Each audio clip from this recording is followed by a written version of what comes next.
Whether the men who milled about the painted chamber on the morning of the 20th of January 1649 spared much thought for the room's significance is doubtful.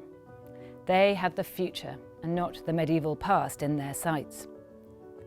The discussion there was of the final arrangements for the trial of Charles I, which was to commence that afternoon. The tension was almost suffocating. Deliberations turned to prayer, earnest invoking of God's support for the momentous task that they had taken upon themselves. Then came a messenger with the news.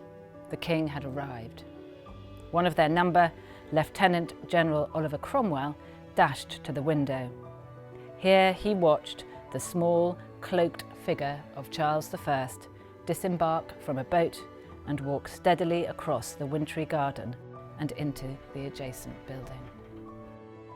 The book takes you through the decade where in the British Isles there was no monarchy, from the execution of Charles I and the abolition of the monarchy, and through the following 10 years of what that involved, what it was like to live through those years, and why in the end the monarchy was restored.